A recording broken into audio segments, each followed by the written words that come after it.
शिव गुरु के चरणों में प्रणाम करती हूँ, माता पार्वती के चरणों में प्रणाम करती हूँ।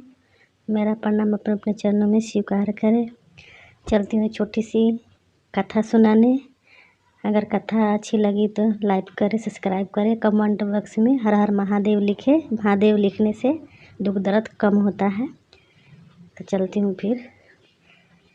कैलाश पर्वत पे शंकर पार्वती बैठे थे, दोनों बातचीत कर रहे थे।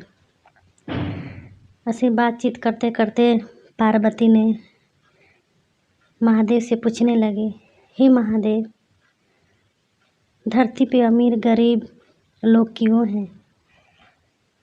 महादेव बोले, पार्वती आप कौन ऐसी क्यों बोल रही है?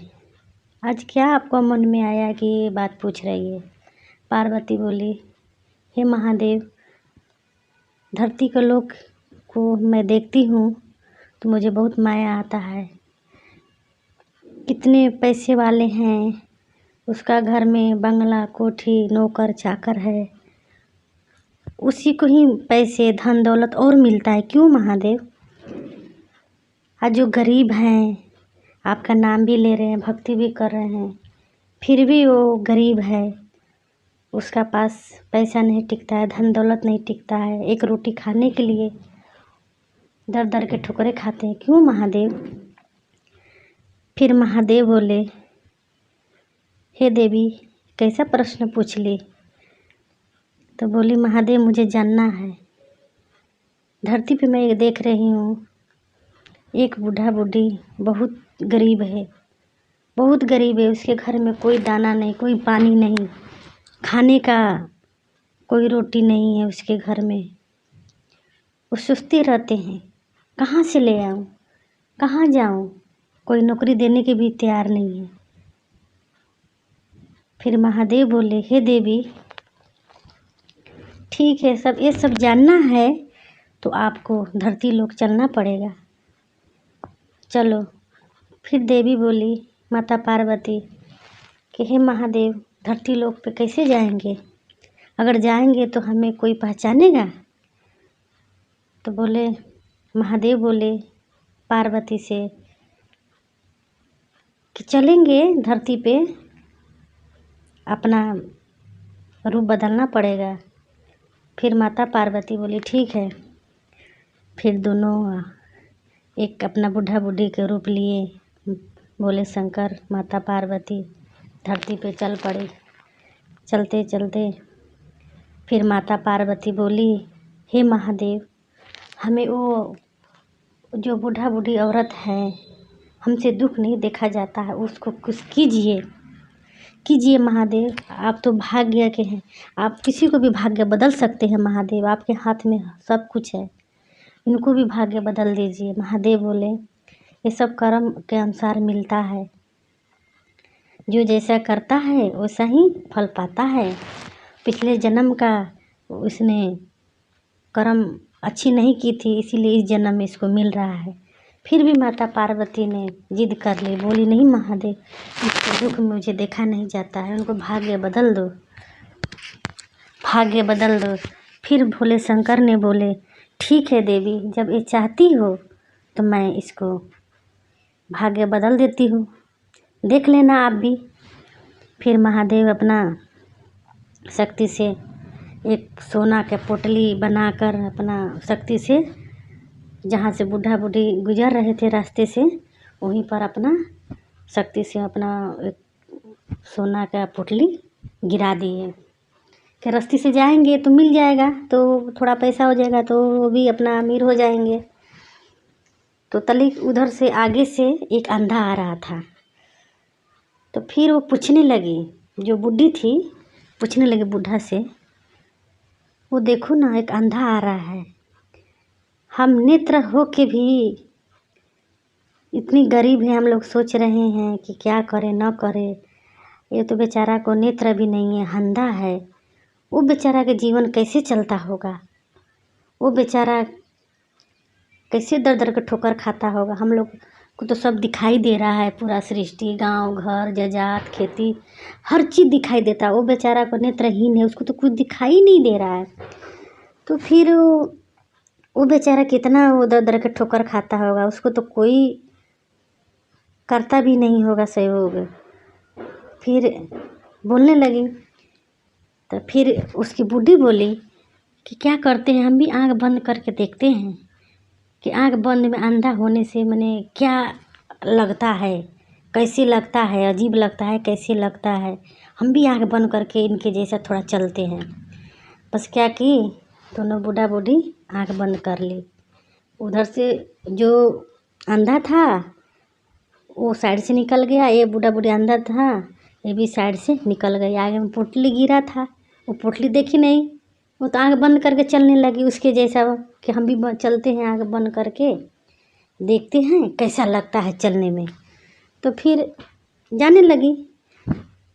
तो फिर वो पोटली छूट गया, वहीं रह गया। फिर महादेव पार्वती से बोले कि हे देवी, आप तो बोल रही थी भाग्य बदलने के लिए, मैं तो भाग्य बदलने के लिए उसको दी थी, फिर वो उसको भाग्य में कहाँ है। फिर माता पार्वती देखी, बोली महादेव ठीक है बोले, तो भाग्य कहीं किस्मत कहीं लेखा जोखा है।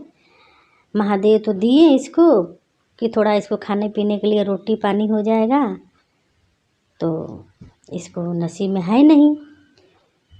तो फिर महादेव वहाँ से माता पार्वती चल पड़ी।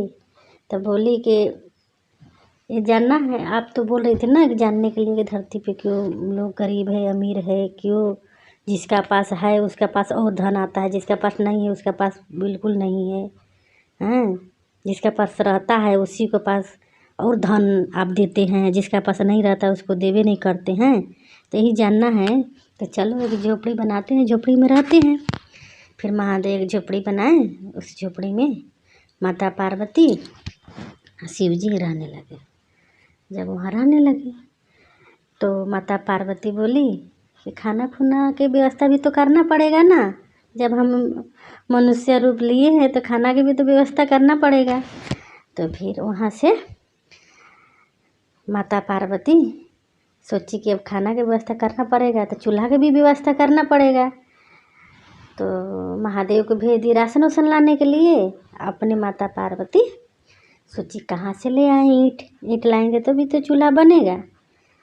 तो गई, जब झोपड़ी से बाहर निकली तो देखी किसी को घर टूटा फूटा है, गरीब गरीब थे बेचारा, तो उसी में से ईंटें ले आई, 6-7 ईंटें उठा कर ले आई, चूल्हा बनाई, चूल्हा बना कर बैठी थी उसी का। उसके बाद महादेव आए तो बोले कि स्वामी ले आए राशन वासन, चूल्हा मेरा तैयार है। तो महादेव बोलने लगे कि जो चीज़ जानने के लिए आई थी वो तो यहीं पर मिल गया, अब राशन की कोई ज़रूरी नहीं है, राशन वासन की क्या ज़रूरी है। बोलते हैं ये क्या कहने लगे महादेव कि अब जानने का ज़रूरी नहीं है, यहीं पर मिल गया। तो बोले कि जब महादेव बोलने लगे माता पार्वती से कि ईंट जो लाई थी वो ईंट कहाँ से ले आई, तो बोलती है कि उधर से ले आए, किसी को घर टूटा फूटा था उसी के घर में से ले आए। फिर महादेव बोले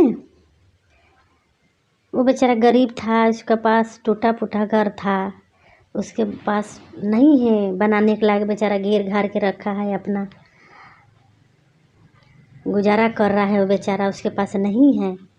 तो उसी के ईंटा ले आई, इतना बड़ा बड़ा महल बना है, कुठिया बना है, उसमें से ले आती ईंट। वो तो उसके पास तो पैसा है, धन दौलत है, बना लेंगे। एक गरीब कहाँ जाएगा बनाने के लिए, टूटा था और तोड़ कर ले आ ली, और जिसका बना हुआ अच्छे घर तो उसमें से नहीं लाई। फिर महादेव बोले इतना बात पार्वती से। फिर पार्वती बोली कि अच्छे अच्छे घर थे, बड़े बड़े घर थे, हाँ कितने अच्छे से बनाए थे, चमक दमक था उस घर में, कैसे हम ईंट ले आए उस घर में से, ये टूटा फूटा था, दीवार भी टूटा था, इसीलिए ले आए। तो बोले कि ये तो बेचारा ऐसे रखा था, उसको पास नहीं है, गरीब था, दुखियारी था, वो बेचारा घेर घार के अपने व्यवस्था करके रखा था, उसी में उसको जीवन गुजरता था। तो उसको ईंट ले आई, या जो अच्छे घर था उससे नहीं लाई। अगर उसके घर से ले आती, जिसको बढ़िया मकान था, बढ़िया घर था, तो उसके पास पैसा धन दौलत की कमी नहीं है, वो तो बना लेता है। गरीब कैसे बनाएगा? कहाँ से 4 ईंटा ले आएगा? उसको एक रोटी खाने का नसीब नहीं है। तब माता पार्वती बोली, महादेव हम समझ गए, ये धरती पे बनाने वालों को लोग बनाते हैं, बिगाड़ने वालों को लोग बिगाड़ते हैं। तो फिर महादेव बोले कि देखो, ये सब कर्म अनुसार के फल है। जिसका घर अच्छा है, इतना अच्छा घर बनाया है, मकान बनाया है, धन दौलत इकट्ठा किया है, सब उसका कर्म की वजह से हुआ है। वो अच्छे कर्म किया था, पिछले जन्म में अच्छे कर्म किया था, अच्छे कर्म के अनुसार इस जन्म में उसका इतना फल मिला कि अच्छे कर्म से इतना अच्छा मकान बनाया, घर बनाया, माने धन दौलत वो उसके पास है, उसके पास नौकर चाकर कुछ का कमी नहीं है। ये जो है वो बड़ी पिछले जन्म में बहुत गरीब था, अमीर था, दान पुण्य नहीं किया था, हाँ, दुख दर्द को सताता था, किसी को दर्द नहीं समझता था, ये अपने में मगन रहता था, उसी का दंड इसको मिल रहा है। तो ये सब कर्म के अनुसार फल मिलता है, जो जैसा करता है वैसा ही मिलता है। इसीलिए मनुष्यों के अभी से भी अपना जीवन अच्छा चलाना चाहिए, अच्छा राह पे चलना चाहिए, दुखियों को अपना दर्द समझना चाहिए, कोई को दुख है विपद है अपना समझना चाहिए। महादेव पार्वती से बोल रहे, समझा रहे हैं, तो हम उसी में खुश रहते हैं। तो इस धरती पर मनुष्य जब 2 पैसा हो जाता है तो किसी को नहीं पहचानता है। तब महादेव बोले, महादेव के शरण में माता पार्वती ने गिर गई, बोलती है, महादेव आपका लीला बहुत अगरम्पार है, आपका माया कोई नहीं जान सकता। महादेव आप चलिए, अब हम जान गए, अपने कैलाश पर्वत की ओर चलते हैं। तो महादेव बोले, अब नहीं जानना है, बस इतना ही? नहीं नहीं, अब जान गए कि सब कर्म के अनुसार फल मिलता है, जो जैसा करता है वैसा मिलता है। इसीलिए मनुष्य के अच्छा ही कर्म करना चाहिए कि हम अगले जन्म में भी हम जन्म ले तो हमें अच्छे फल प्रदान होखे। दोस्तों, मैं अभी एक छोटा सा कथा सुनाई। अगर कथा अच्छी लगे तो दिल से लाइक करिएगा, सब्सक्राइब करिएगा, और कमेंट बॉक्स में हर हर महादेव लिखिएगा।